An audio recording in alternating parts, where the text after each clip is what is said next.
Welcome to Insights. I'm Dick Goldberg, and our subject today, young adults, age 18 to 25, alcohol and drugs. What's going on in this population? Is it changing? How is it changing? Why is it changing? And should we worry? With us today to discuss this is Shelly Dutch. She is the founder and director of Connections Counseling, which is a large private agency in Madison, Wisconsin, that specializes in treating young adults with drug and alcohol addiction and problems. She's been working in the field for 28 years, and she is also in recovery herself. Thanks for joining us, Shelly. Thank you. You know, Shelly, I've always wondered, do you have to have experience with drug and alcohol addiction yourself to be good with people who do? Well, it depends who you ask. Actually, the statistics indicate that if you have an ability to connect with somebody on a genuine level, that is more important than actually being in recovery. However, if you inquired to the young adults, they seem to feel that they prefer to have somebody that actually knows what it's like and has had that experience. So it depends on the population you work with. You've been doing it a long time. Yes. And you've experienced this addiction. Does it help you help others? Yes, definitely. I have an empathy and a compassion and really understand the progression of the disease and the denial and how it affects many young people. Okay, well, let's talk about these young people. I kind of envision when we're going to do this interview that there's two worlds. There's the college campus drinking situation and drugs, and there's the rest of the world for young adults, some who might be working or going to a junior college or staying at home and commuting or not college at all, a different kind of career track. Is there two worlds for drugs and alcohol, or is it the same thing for 18 to 25-year-olds? Well, actually, Dick, we are seeing a bit of a shift in the college population. At one time, it was primarily alcohol and some marijuana, which it still is. Alcohol being most prevalent. Those that aren't students typically have a tendency to get addicted to other drugs. Okay.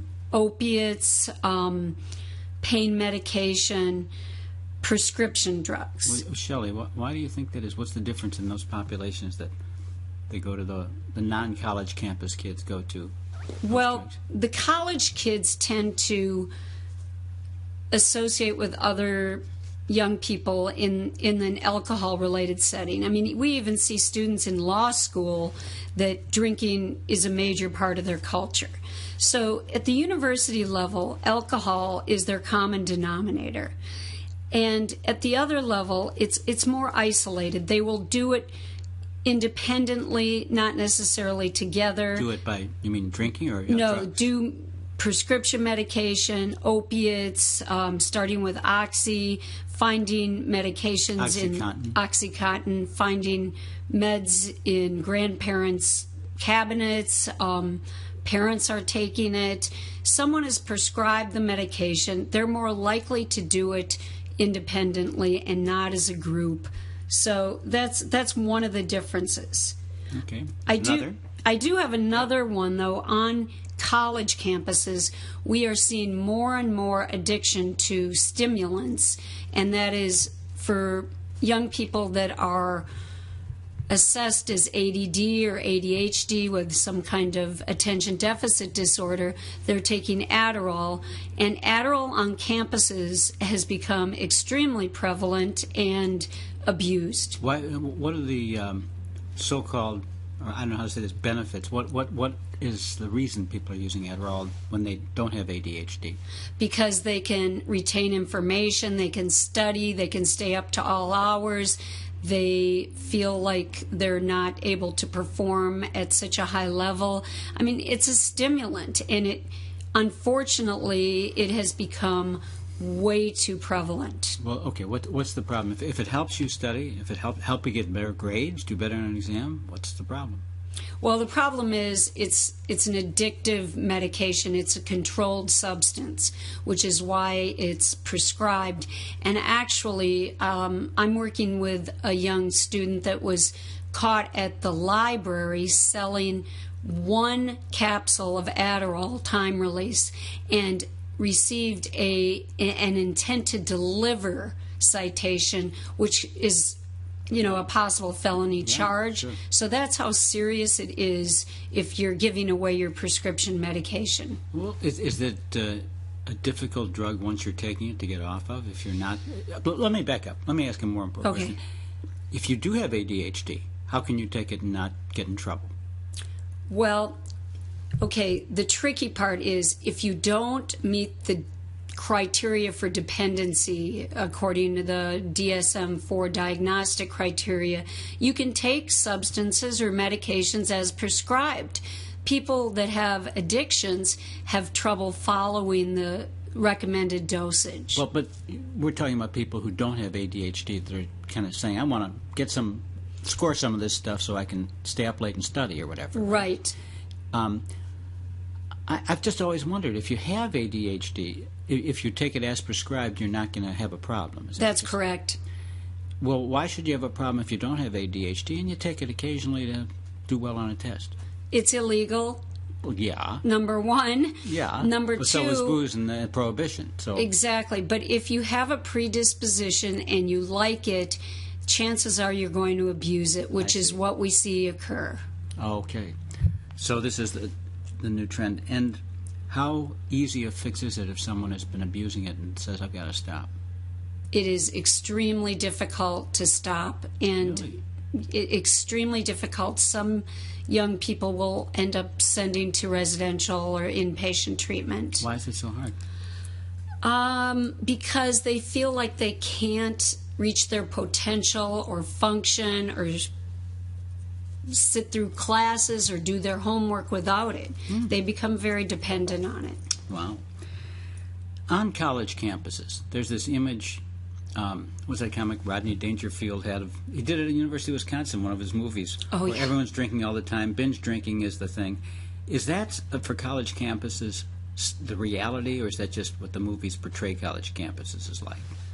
Lots of parties and binge drinking. Well, you may have to interview a lot of people to get an accurate impression of that. In my field, being in the drug and alcohol field, working with young people in colleges, it is quite accurate. And unfortunately, they feel like a minority if they're trying to abstain or not drink, because I mean, whether you're in a dormitory, a sorority, a fraternity, or just wanting social interactions, a lot of things happen at house parties and in bars, and it is a big part of the culture, yes. You know, I counsel at the university, and gee, I've heard so many times from clients, they have a hard time connecting with people in the dorms or whatever when they're first here because everyone's drinking and they're not drinkers and they don't like that environment. It's kind of like I wish they'd get them all together and have them in a dorm, non-drinkers. But you're right, that it's surprising. It's a lonely place, isn't it, for people? It's a lonely place, and actually, when you think about the size of a university, some of them do have sober floors, and there are many throughout the country that are trying that approach now. At the University of Wisconsin, they have one sober floor, but of course they don't fill that very quickly. Oh, really? Sober being no drinking at all? No drinking or drug use or nicotine as well.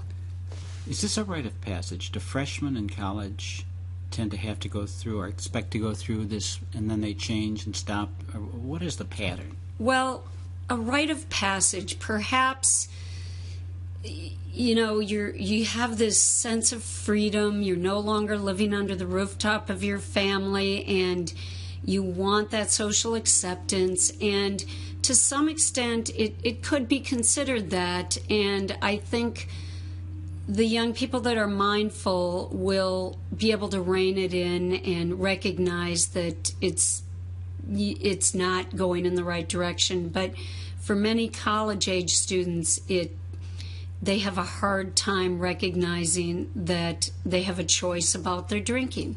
Okay. Can you give me a prototype, the young man or woman who gets in trouble with alcohol at college?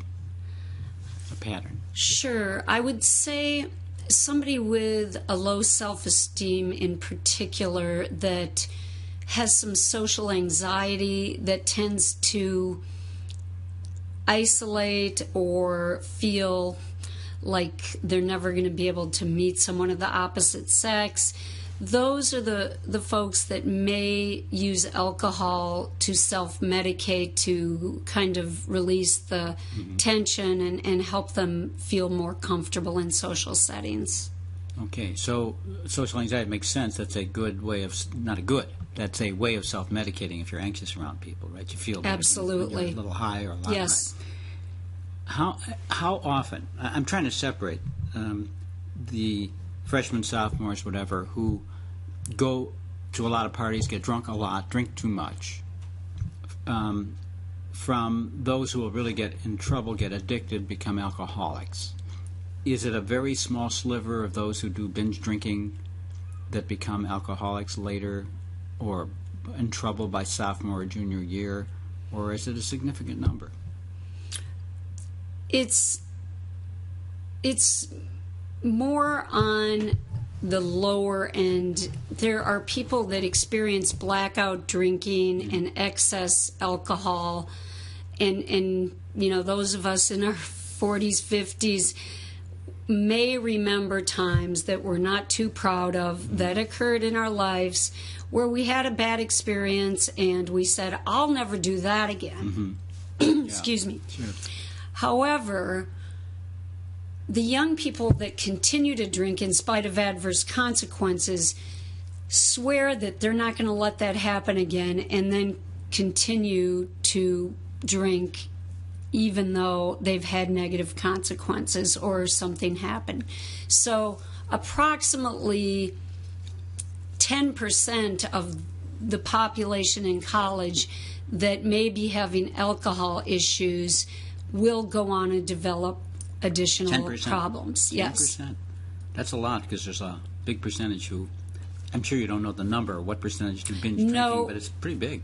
But you can refer to a couple of websites. SAMHSA is a national website, or NIDA at .gov. Those would have some statistical. Yeah. Okay, so 10% of tracks. those who engage in this wild college behavior become addicted to drugs or alcohol. And most of it is alcohol? Alcohol. Yeah, That's a I'm big speaking specifically about alcohol for people that continue. But before we get to what you do about it, is it the same kind of path for other drugs for freshmen, or is that unrelated to the freshman experience, other drugs? Well, marijuana is right up there. It, of course, is illegal on most campuses, as we know. Certainly Colorado, California have some different laws.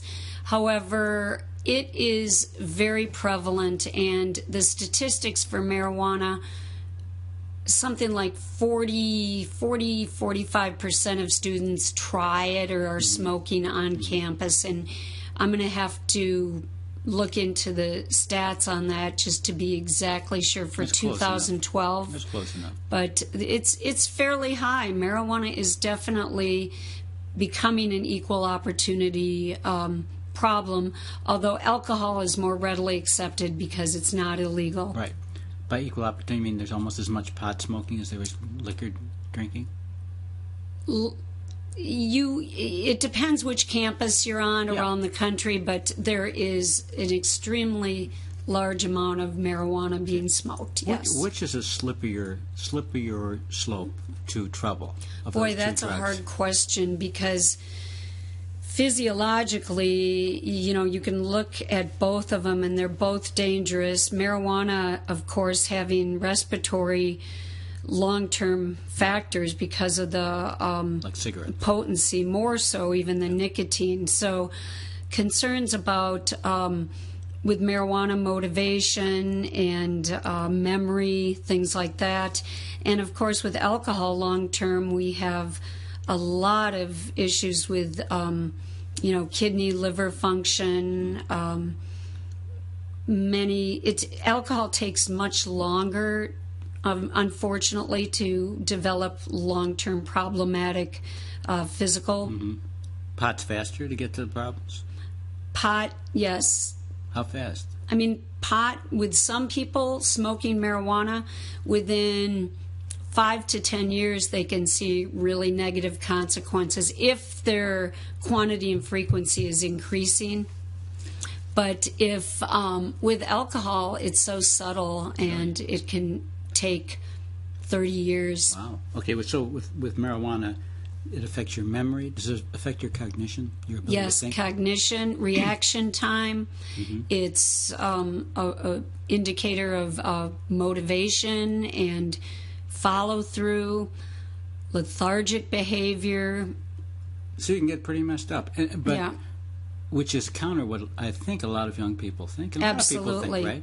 Absolutely. What's the thinking you hear a lot of young people have about pot? Well, they minimize it so much, and at least I'm not doing hard drugs or injecting anything. And they also don't understand that people are getting OWIs now because of marijuana, or operating while intoxicated, because there's been a lot of research on judgment time and reactions. And they think, well, I won't drink and drive, but I can smoke pot and drive because it's, I drive better. Is it just as dangerous?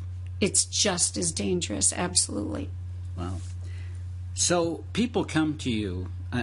One reason I wanted to talk to you about it is I know you get a lot of referrals from the University of Wisconsin, very big campus, to your private service. That's correct. For people who are in trouble. How do you help the sophomore who has alcohol problems, who's addicted to alcohol? First of all, is that primarily what you see as someone who's at the point of addiction? No. Really? Excuse me, no. We actually work with a program called Basics. Yeah. And any underage student that receives a citation for alcohol possession or intoxication has to go through this process called Basics. If they do bad behavior related to alcohol. Okay. Correct. So, and let's say, but you also treat people who are in trouble. Yes, we see the spectrum of kind of pre-contemplative, contemplative, and people that are in an action stage of change where they meet criteria for dependency. Yes. Okay. Absolutely. So I assume there's kind of two different modalities here. Someone who's gotten in trouble and gotten a citation for getting drunk once, they might not be someone heading down the road of alcoholism. So let's skip that group and get to the people who are in trouble. Sure. How do you go about helping someone who knows they need help? Which is very exciting to meet someone that actually is motivated to get help. Why would they come to you? They come because their families insist, or there's been a legal consequence. So initially, our protocol is to engage with them and help them see that they can do things differently in their life. So establishing rapport and trust and helping them feel safe. And alcohol is a symptom of their problems. So you help them look at how do we abstain from drinking initially. That is the primary goal, is to help them abstain. And then other things surface, other issues. It could be trauma, it can be self-esteem, it can be family problems. Many things come up, and those are the issues we need to address with these young people. Interesting. So I know this has been batted about for decades. Is drugs and alcohol just a way of medicating other problems, or is it a disease in and of itself? Where do you stand on that? Fortunately, the American Medical Society recognizes it as a disease, which is why it's reimbursed by insurance companies. Fortunate for you. Yeah. Fortunately. Yeah. I also think it's a disease. It's progressive. It's fatal. I have been to many funerals, too many funerals of young people. I have a wall at my clinic that is young people that have died by overdose, drunk driving accidents, whether it's accidental overdose or not. And then we have another wall of young people. We call it the Wall of Fame.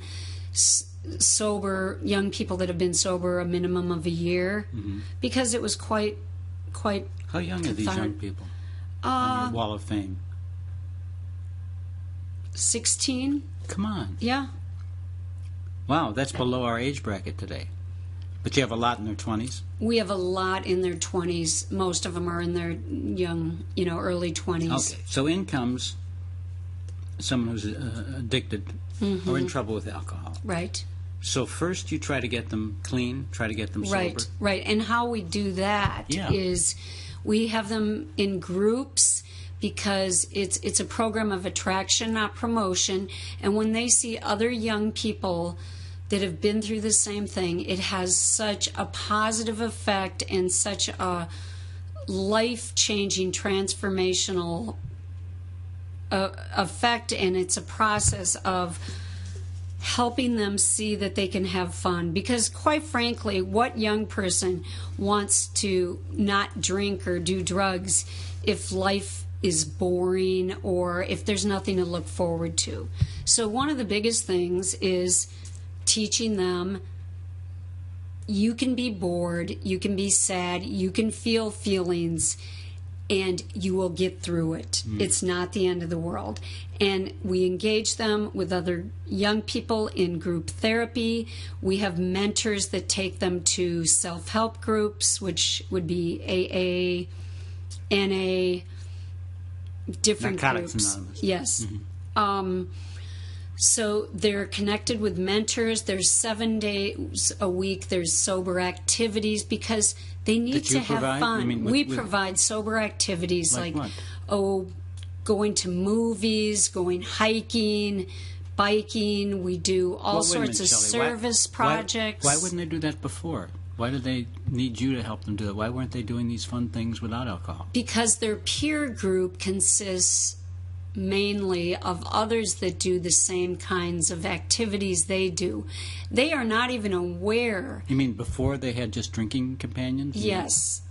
Okay. They find out who their real friends are when they're in recovery, because then it becomes essential to connect with people that are positive, have a good attitude, but are trying not to surround themselves with alcohol and drugs. It's kind of like if you go into a barbershop enough times, you'll get your hair cut. And they need to avoid slippery places for a while. But you also said that really drugs and alcohol are medication for other problems. You're medicating away other problems. So I'm hearing two things. I'm hearing one, well, the problem is you're in a culture where alcohol and drugs is such a big part of every event, you just want to go along and do it, and then you have to learn you can have fun without it. But I'm also hearing, no, it's your own psychological problems that got you in this. So kind of which is it? Well, and co-occurring disorders, meaning, excuse me, there are so many young people now that it's not just alcohol and drugs. There's depression, anxiety, ADD. So it becomes important that we address the whole person, that we look at their nutrition, their exercise, their mental health, and their spiritual life. And these are all parts of the recovery process. It doesn't happen overnight. It's a lifetime process. And I know because I went into treatment at 28 years old, and now I'm old. And still working on it. So I'm still working on it. It's like peeling an onion. You find different layers. But the young people that feel hopeful and see their lives can be productive and meaningful, they are willing to comply and follow through with recommendations that mentors and staff provide them. I don't know if you can do this, but if you have an inventory of, well, alcohol is one subject, drugs is another, and then what kind of drugs is another. What is the least difficult, I don't want to say easiest, and what is the hardest to beat? In terms of drug? Compare alcohol, let's say it's one category, and then different drugs. Heroin, crack. I mean, there's been some research that nicotine and heroin are the two most challenging. Okay. And not everyone that does different drugs would agree with that, but the withdrawal from heroin is so physically painful. You feel like you're dying, and there's really not much to do except go through it. So alcohol withdrawal is dangerous. It can cause hallucinations, tremors. It's quite dangerous. It needs medication management and observation, whereas opiate addiction is painful but not dangerous. Okay.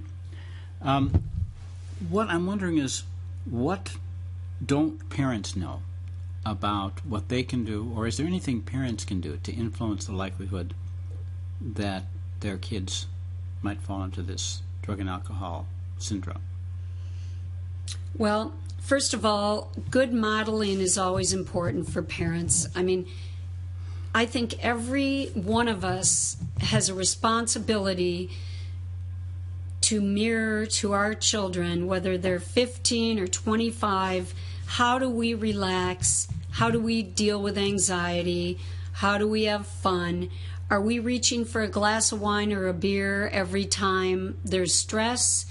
And to me, every one of us in this country has a responsibility to show young people that we have coping skills and we can deal with life on life's terms without needing alcohol or nicotine or whatever it may be, a quick pill, a quick fix. So healthy parents beget healthy kids. So that would be one area. The other thing is communication, and to try to love unconditionally our kids and make it safe for them to talk to us when they're having problems, and not judge them, but at the same time not enable them. Okay. You know, is it easier to, quote unquote, fix someone who's in this age group, or are people when they're a little older more amenable and easier to help with alcohol and drug problems? I think yes. I think if somebody comes in and they have a chance of not having custody of their son or daughter, or they've lost their job or their relationship, and there are more consequences, they are more likely to respond to, I need to take this action. Whereas the younger people, they'll go to meetings, self-help groups, and they'll say, well, this hasn't happened to me, and I never did that. So I think that can be a little bit slippery, that comparing yourself to others. So I'm surprised. I figured you're going to say, well, younger people, because they haven't been as addicted as long. Not the case. Not the case. What is the percentage that give it up? That give up the drugs and alcohol? Yeah, the young people. What's the success rate? When they see you, or not you specifically, but in general, when they turn themselves into treatment and they go off the drug for a while. I don't like this question. Oh, why? I don't like this question because if you are diabetic, for example, and you have to take insulin, maybe one day you have some cake and your sugar goes up. It is difficult to measure on any statistical range what a relapse means. I do not believe if they relapse that they're failing. I think it takes longer to really abstain from all mood-altering chemicals, but the research has looked primarily at relapse. Right. Does that mean you're successful? We have people that come back to us year after year because they've established rapport, they want help, but maybe they're not ready to completely abstain. So statistically, I am not willing to give feedback on that. I can get that. I never thought about that. So one slide doesn't mean you've blown it. That's right. You might do have one bad moment and then go back to being It's abstaining. what you do about that's important. Okay. Well, do you have any sense how successful programs like yours are in terms of at least making people's lives more manageable and having alcohol and drugs not be as disruptive? Oh my gosh. I can tell you, because I've never had to market our program, that probably 90% of the people that set foot in it feel like they're making progress and they have something to look forward to in life, and they will know how to come back and ask for help if need be. Great. So let me ask this. If let's say a young person, 22, knows they have problems with drugs and alcohol, that it's hurting their life, and they say, well, I'm not going to go to any special program, I'll just walk into an AA meeting, will that lead to their being better? It certainly could. It certainly How could. do you stay in business? Why don't they just go to AA, not pay you? Well, I encourage them to go to meetings every day of my life. I go to meetings still 4 or 5 a week, and I quite frankly don't know how people do it without meetings. So some people can work the steps and work through their emotional issues. Others need additional support, and I think it isn't right or wrong.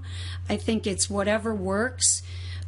Sometimes with co-occurring disorders or depression or areas we can't resolve on our own, we need to look to the professionals, and I encourage that. I encourage people to tap into as many resources as they can for their well-being and their future. Okay. So it is possible that for some people, AA can be enough to... Sure. But the kind of work your clinic and other clinics like you do is for people that might need extra help above and beyond that? Or just education. I think it's an added benefit to have an immersion into an outpatient treatment program where you understand the progression, the relapse warning signs, your risk factors. You learn so much more. It would be like a married couple trying to figure out how to be happily married. It helps if you do take classes for whatever you do. It's just helpful to have some education and support. I can see that, and it increases your chances of success. Absolutely, it does. Any parting words for young people, for parents, that you think would perhaps help them as they enter college, or maybe they're in their freshman year and they're getting sucked into this, or they're not in college but getting sucked in with friends? Well, I think in this day and age, with the fast pace and the competitive society, it is more important than ever to not do this by yourself. That if you're struggling or if you feel fearful of what's ahead of you, or you feel like you're in too deep, there are resources all over for parents and young people. And my hope is that they find a safe person to talk to, whether it's through the university or through hotlines. There's so many online available resources now, and that they know this is a we thing, not an I thing. Shelly Dutch, thank you very much, and I hope you'll join us on the next edition of Insights.